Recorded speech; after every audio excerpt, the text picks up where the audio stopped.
Friends, welcome back to Mansi study channel. दोस्तों, आज है 27 सितंबर 2024 और 27 सितंबर 2024 से रिलेटेड करंट अफेयर्स के जितने भी क्वेश्चन बन सकती हैं, आज की क्लास में सारे क्वेश्चन को कवर करेंगे और हर क्वेश्चन से रिलेटेड इंपॉर्टेंट पॉइंट भी मैं आपको बताऊंगी।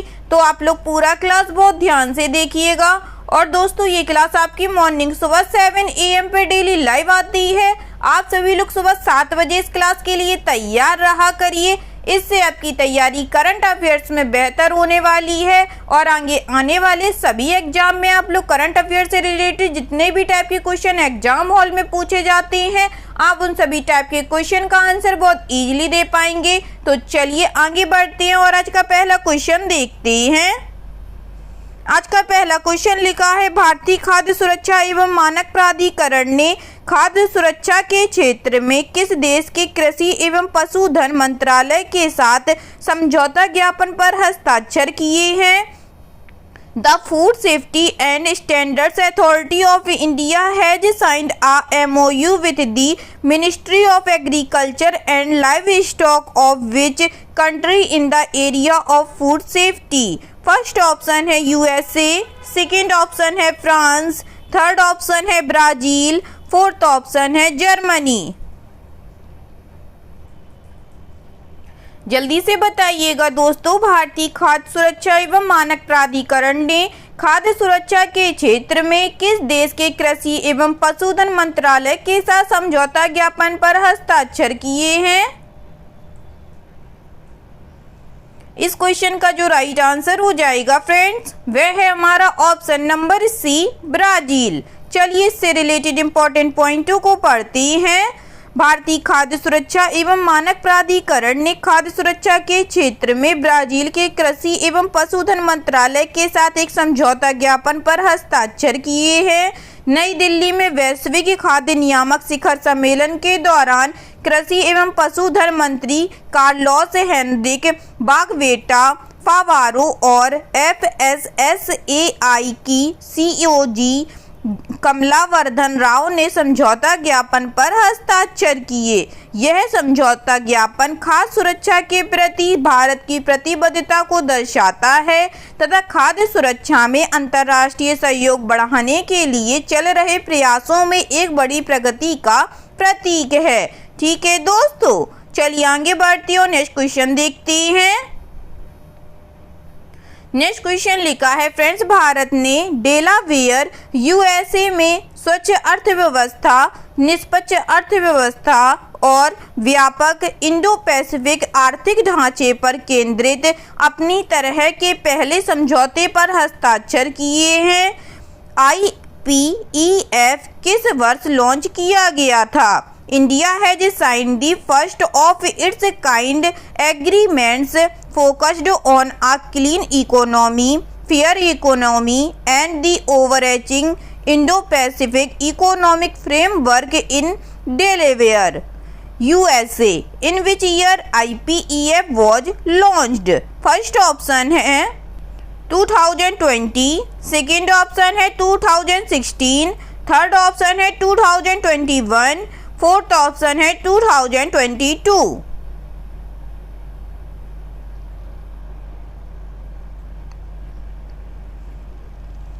जल्दी से बताइएगा फ्रेंड्स, IPEF किस वर्ष लॉन्च किया गया था?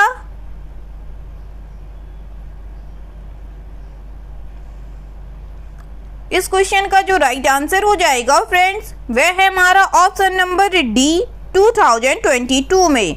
चलिए इससे रिलेटेड इंपॉर्टेंट पॉइंटों को पढ़ते हैं। भारत ने अमेरिका के डेलावेयर में स्वच्छ अर्थव्यवस्था, निष्पक्ष अर्थव्यवस्था और समग्र हिंद प्रशांत आर्थिक ढांचे पर केंद्रित अपनी तरह के पहले समझौते पर हस्ताक्षर किए हैं। प्रधानमंत्री नरेंद्र मोदी की उपस्थिति में कल समृद्धि के लिए हिंद प्रशांत आर्थिक ढांचे के तहत इन समझौतों का आदान प्रदान किया गया, जो क्वाड शिखर सम्मेलन के लिए अमेरिका की 3 दिवसीय यात्रा पर है। स्वच्छ अर्थव्यवस्था पर समझौते का उद्देश्य तकनीकी सहयोग, कार्यबल विकास, क्षमता निर्माण और अनुसंधान सहयोग को बढ़ावा देना है। ठीक है दोस्तों, चलिए आगे बढ़ते हैं और नेक्स्ट क्वेश्चन देखते हैं। नेक्स्ट क्वेश्चन लिखा है फ्रेंड्स, स्वास्थ्य एवं परिवार कल्याण मंत्रालय के तहत भारतीय खाद्य सुरक्षा एवं मानक प्राधिकरण ने भारत मंडपम में वैश्विक खाद्य नियामक शिखर सम्मेलन के दौरान किस देश के खाद्य एवं औषधि प्राधिकरण के साथ द्विपक्षीय बैठक आयोजित की, जिसका उद्देश्य खाद्य सुरक्षा और नियामक मानकों को बढ़ाना था। The Food Safety and Standards Authority of India under the Ministry of Health and Family Welfare conducted a bilateral meeting with which country Food and Drug Authority on the sidelines of the Global Food Regulators Summit at Bharat Mandapam aimed at enhancing food safety and regulatory standards। First option है Nepal, second option है Bhutan, third option है USA, fourth option है Japan.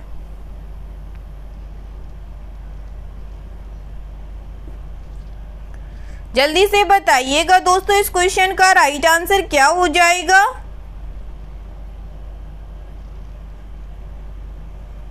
इस question का जो right answer हो जाएगा friends वह है हमारा ऑप्शन नंबर बी, भूटान।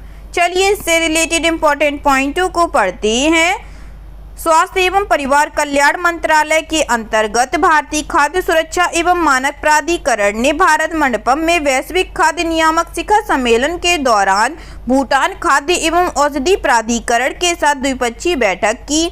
बैठक में प्रधानमंत्री नरेंद्र मोदी की यात्रा के दौरान 21 मार्च 2024 को भारत और BFDA के बीच हस्ताक्षरित समझौते के कार्यान्वयन प्रोटोकॉल पर ध्यान केंद्रित किया गया।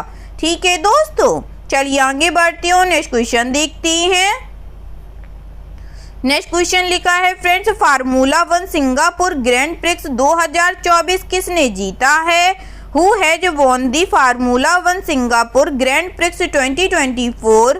फर्स्ट ऑप्शन है सेबेस्टियन वेटली ने, सेकेंड ऑप्शन है लुइस हैमिल्टन ने, थर्ड ऑप्शन है मैक्स वेस्टेपेन ने या फोर्थ ऑप्शन है लैंडो नॉरिस ने।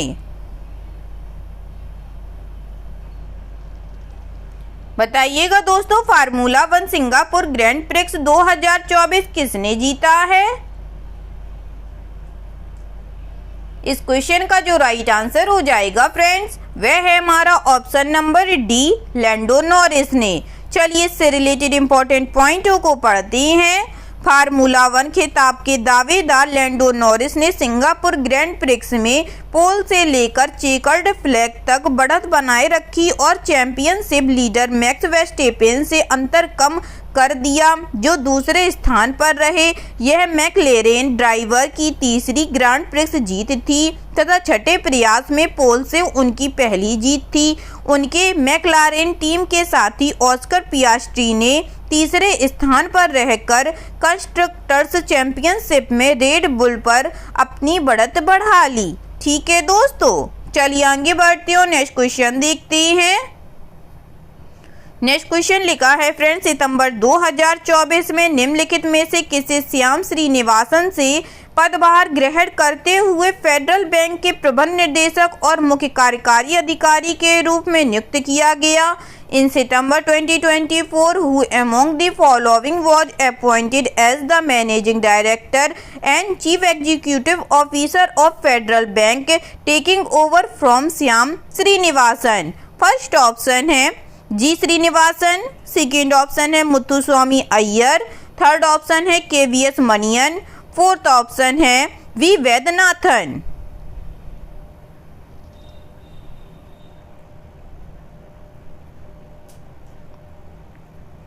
बताइएगा दोस्तों सितंबर 2024 में निम्नलिखित में से किसे श्याम श्रीनिवासन से पदभार ग्रहण करते हुए फेडरल बैंक के प्रबंध निदेशक और मुख्य कार्यकारी अधिकारी के रूप में नियुक्त किया गया है? इस क्वेश्चन का जो राइट आंसर हो जाएगा फ्रेंड्स वह है हमारा ऑप्शन नंबर सी, KVS मनियन जी को। चलिए इससे रिलेटेड इंपॉर्टेंट पॉइंटों को पढ़ते हैं। KVS मनियन ने आधिकारिक तौर पर फेडरल बैंक के प्रबंध निदेशक और मुख्य कार्यकारी अधिकारी के रूप में कार्यभार संभाल लिया है। उन्होंने श्याम श्रीनिवासन का स्थान लिया है, जिन्होंने 14 वर्ष के प्रभावशाली कार्यकाल के बाद पद छोड़ दिया था। इससे पहले मणियन 30 अप्रैल 2024 तक कोटक महिंद्रा बैंक लिमिटेड में संयुक्त प्रबंध निदेशक के रूप में कार्यरत थे। वहां अपने कार्यकाल के दौरान उन्होंने विभिन्न व्यावसायिक क्षेत्रों में एक मजबूत और लाभदायक फ्रेंचाइजी स्थापित करने के महत्वपूर्ण भूमिका निभाई तथा बैंक की तकनीकी क्षमताओं और लेन देन बैंकिंग सेवाओं को महत्वपूर्ण रूप से बढ़ाया। ठीक है दोस्तों, चलिए आगे बढ़ते और नेक्स्ट क्वेश्चन देखते हैं। नेक्स्ट क्वेश्चन लिखा है फ्रेंड्स, किस भारतीय फिल्म को 97वें अकादमी पुरस्कार ऑस्कर 2025 के लिए आधिकारिक प्रविष्टि के रूप में चुना गया है? Which Indian film has been selected as the official entry for the 97th Academy Award Oscar 2025? First option है 12th फेल, सेकेंड ऑप्शन है मडगांव एक्सप्रेस, थर्ड ऑप्शन है लापता लेडीज या फोर्थ ऑप्शन है 8 AM मेट्रो।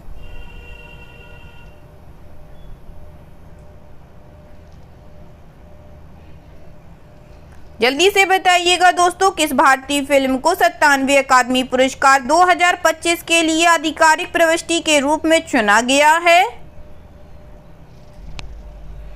इस क्वेश्चन का जो right answer हो जाएगा दोस्तों, वह है हमारा ऑप्शन नंबर सी, लापता लेडीज को।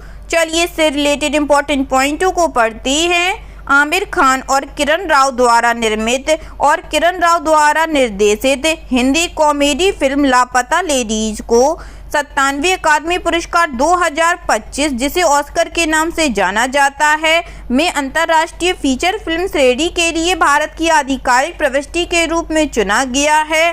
अंतर्राष्ट्रीय फीचर फिल्म श्रेणी में देश द्वारा चयनित फीचर फिल्म को शामिल किया गया है। हिंदी फिल्म लापता लेडीज को भारतीय फिल्म महासंघ के 13 सदस्यीय निर्णायक मंडल ने चुना है, जिसके अध्यक्ष असमिया निर्देशक जहानू बरुआ हैं। ठीक है दोस्तों, चलिए आगे बढ़ते और नेक्स्ट क्वेश्चन देखते हैं। नेक्स्ट क्वेश्चन लिखा है फ्रेंड्स, किस राज्य सरकार ने वित्तीय सहायता कार्यक्रम बाना कह शुरू किया है, जिसका उद्देश्य अदरक, हल्दी, मिर्च और झाड़ू उगाने वाले किसानों को वित्तीय सहायता प्रदान करना है?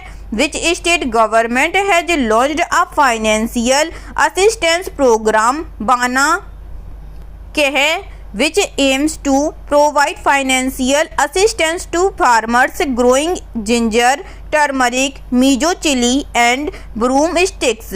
फर्स्ट ऑप्शन है मेघालय, सेकेंड ऑप्शन है मणिपुर, थर्ड ऑप्शन है मिजोरम या फोर्थ ऑप्शन है महाराष्ट्र। जल्दी से बताइएगा दोस्तों, इस क्वेश्चन का राइट आंसर क्या हो जाएगा?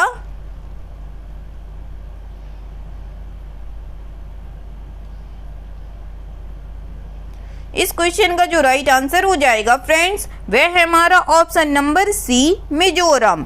चलिए इससे रिलेटेड इंपॉर्टेंट पॉइंटों को पढ़ते हैं। मिजोरम सरकार ने राज्य के छोटे उद्यमियों और किसानों के लिए वित्तीय सहायता एवं समर्थन कार्यक्रम बाना कह शुरू किया है। इस योजना का उद्देश्य अदरक, हल्दी, मिजो मिर्च और झाड़ू उगाने वाले किसानों को वित्तीय सहायता प्रदान करना है। इन फसलों को गांवों में स्थापित किसान समितियों के माध्यम से खरीदा जाएगा। इस पहल के तहत सरकार ने इन नकदी फसलों के लिए न्यूनतम मूल्य तय किए हैं। अगर किसान इन दरों से कम पर अपनी उपज बेचते हैं तो उन्हें समर्थन मूल्य मिलेगा। हालांकि अगर वे अधिक कीमत पर बेचने में कामयाब हो जाते हैं तो सरकार हस्तक्षेप नहीं करेगी। ठीक है दोस्तों, चलिए आगे बढ़ते हैं और नेक्स्ट क्वेश्चन देखते हैं। नेक्स्ट क्वेश्चन लिखा है फ्रेंड्स, हाल ही में चर्चा में रहे अनुरा कुमारा दिसानायके किस देश से हैं? Anura Kumara Dissanayake who was in the news recently in from which country? First option है बांग्लादेश, सेकेंड ऑप्शन है नेपाल, थर्ड ऑप्शन है श्रीलंका या फोर्थ ऑप्शन है भूटान।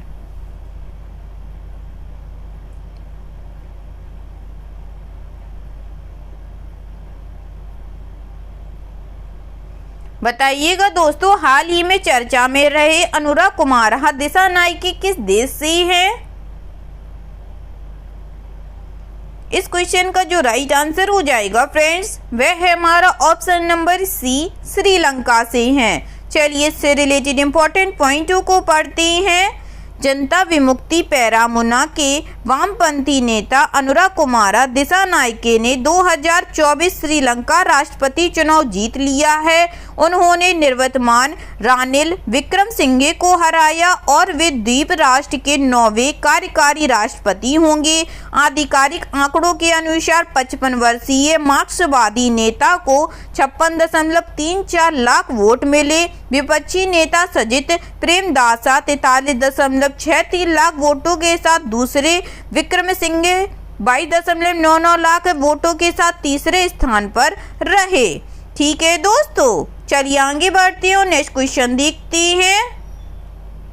नेक्स्ट क्वेश्चन लिखा है फ्रेंड्स, प्रधानमंत्री नरेंद्र मोदी द्वारा 23 सितंबर 2018 को शुरू की गई आयुष्मान भारत PMJ योजना ने अपनी 6ठी वर्षगांठ मनाई। यह योजना 55 करोड़ से अधिक व्यक्तियों को माध्यमिक और तृतीयक देखभाल के लिए प्रति परिवार सालाना कितने रुपए का स्वास्थ्य कवरेज प्रदान करती है। The Ayushman Bharat PMJ scheme launched by Prime Minister Narendra Modi on September 23, 2018 celebrated its 6th anniversary. The scheme provides health coverage of how much rupees per family annually for secondary and tertiary care of over 55 crore individuals. First option है 2 lakh, second option है 3 lakh, third option है 5 लाख या fourth option है 10 लाख।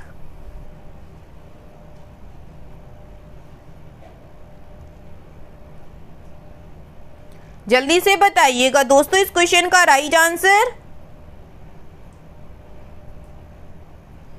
इस question का जो right answer हो जाएगा फ्रेंड्स वह है हमारा ऑप्शन नंबर सी, 5 लाख। चलिए इससे रिलेटेड इंपॉर्टेंट पॉइंटों को पढ़ते हैं। प्रधानमंत्री नरेंद्र मोदी द्वारा 23 सितंबर 2018 को शुरू की गई आयुष्मान भारत PMJAY योजना ने अपनी 6ठी वर्षगांठ मनाई। यह योजना 55 करोड़ से अधिक व्यक्तियों को द्वितीयक और तृतीयक देखभाल के लिए प्रति वर्ष प्रति परिवार 5 लाख रुपए का स्वास्थ्य कवरेज प्रदान करती है।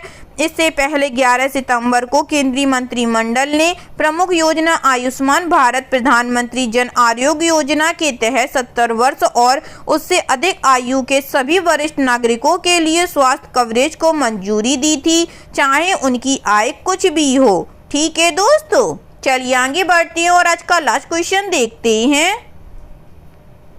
आज का लास्ट क्वेश्चन लिखा है फ्रेंड्स, भारतीय पहलवान संग्राम Singh gamma international fighting championship में MMA मिक्स्ड मार्शल आर्ट्स मुकाबला जीतने वाले पहले भारतीय पुरुष पहलवान बन गए। यह चैंपियनशिप किस देश में आयोजित की गई थी।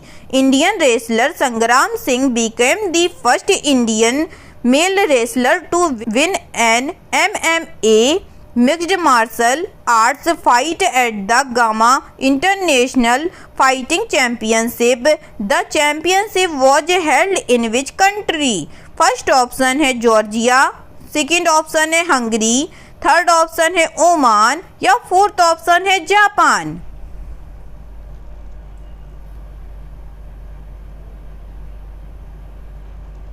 जल्दी से बताइएगा दोस्तों। भारतीय पहलवान संग्राम Singh gamma international fighting championship में MMA मुकाबला जीतने वाले पहले भारतीय पुरुष पहलवान बन गए। यह चैंपियनशिप किस देश में आयोजित की गई थी।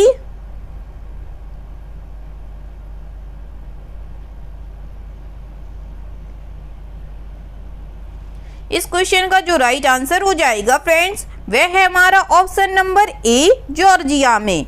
चलिए इससे रिलेटेड इंपॉर्टेंट पॉइंटों को पढ़ते हैं। भारतीय पहलवान संग्राम सिंह जॉर्जिया के बिलिस्ली में गामा इंटरनेशनल फाइटिंग चैंपियनशिप में MMA मिश्रित मार्शल आर्ट मुकाबला जीतने वाले पहले भारतीय पुरुष पहलवान बन गए। राष्ट्रमंडल हैवीवेट कुश्ती चैंपियन संग्राम ने पाकिस्तानी प्रतिद्वंदी अली रजा नासिर के खिलाफ 90 सेकंड तक चले मुकाबले में जीत हासिल की। इसके अलावा संग्राम ने चैंपियनशिप में 93 किलोग्राम वर्ग में किसी भारतीय द्वारा अब तक की सबसे तेज जीत भी दर्ज की है। ठीक है दोस्तों, आई होप आज के सभी क्वेश्चन आप लोगों को बहुत अच्छे लगे होंगे फ्रेंड्स, और सभी क्वेश्चन से रिलेटेड इंपॉर्टेंट पॉइंट के नोट्स भी आप लोगों को बहुत अच्छे से समझ में आए होंगे। एग्जाम के नज़रिए से दोस्तों क्लास बहुत हेल्पफुल रही होगी आप लोगों के लिए। अगर आपको क्लास अच्छी लगी हो और सारे फैक्टों को आप लोगों ने अच्छे से समझा हो तो प्लीज़ इस क्लास को लाइक कीजिएगा, शेयर कीजिएगा और आपके अपने चैनल मानसी स्टडी चैनल को सब्सक्राइब कीजिएगा। थैंक यू सो मच दोस्तों।